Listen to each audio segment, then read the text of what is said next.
na ang part 2 ng kaganapan ng aming bakasyon. Kaya tara, samahan nyo kami. At ito nga ang kabuuang view ng resort. Dalawang palapag, may 2 person, may pang 4 person, at may barkada room din. At ang harap naman ay dagat, kaya kung sawa ka na sa swimming pool, ay pwede ka naman dito maligo. Dahil napaga nga ang aming dating, sinabihan kami ng receptionist na dito muna kami sa taas maghintay at sasabihan na lang kami kung pwede nang mag-check-in. Ito pa yun pala yung check-in namin at kinabukasan 11 AM naman yung check-out. Medyo matagal-tagal pa nga ang aming paghihintay, kaya naman dito muna kami sa baybayin tumambay. At ito na nga, mag-check-in na nga kami, tapos in-explain sa kapatid ko kung ano ang ino-offer nila dito. Pagkatapos ay pumunta na kami sa aming room. Pagpasok mo nga, makikita mo agad yung cabinet. Pang 4 person lang ang aming kinuhang room. Pero dahil 5 kami, nagbayad pa ng isa yung kapatid ko, kasama na doon yung hihigaan niya. Meron nga itong 2 queen size bed sa TV. At mayroon ding full body salamin at ang katabi naman ito ay electric kettle. Libre ang coffee, pati breakfast at higit sa lahat, libre ang wifi dito. At ito naman yung terrace, nakitang-kita yung ganda ng tanawin. Katapos nga namin magayos at magbihis, ayan, nagsiligo na ang mga person. Kami nga lang muna ni Kuya dahil ayaw pa naman ni Bunso. Kaya naman hinayaan lang muna namin at sinusundan naman siya ng jowa ko.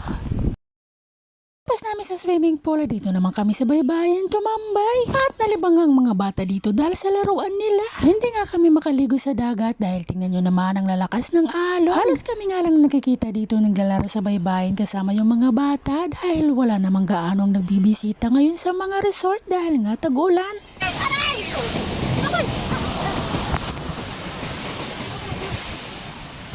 Ito nga si Bunso ay nawili nga dito sa kanyang laruan at hindi talaga siya maalis, samantalang ang kuya kung saan napupunta.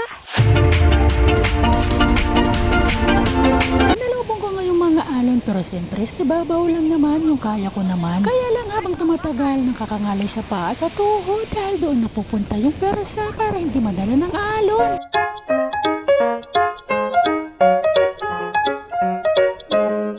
Napagod na ang person kaya naman umupo na lang muna. Matagal-tagal nga akong nakaupo sa buhangin dahil si Bunso ay nalilibang naman sa kanyang laro. Mga alas 4 na ito ng hapon kaya unti-unti na nag-high-tide. At nung alas 5 na ay umahon na kami at doon naman kami sa swimming pool maliligo. Katapos na namin maglinis at magtanggal ng buhangin sa katawan ay dito na kami dumiretso sa swimming pool.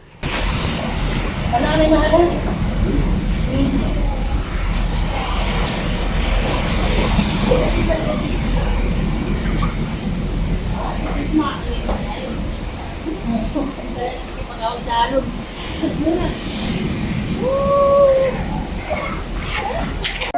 dito na nga kami nagbabad pero wala pang isang oras ay umakyat na din kami dahil nilalamig na yung mga bata.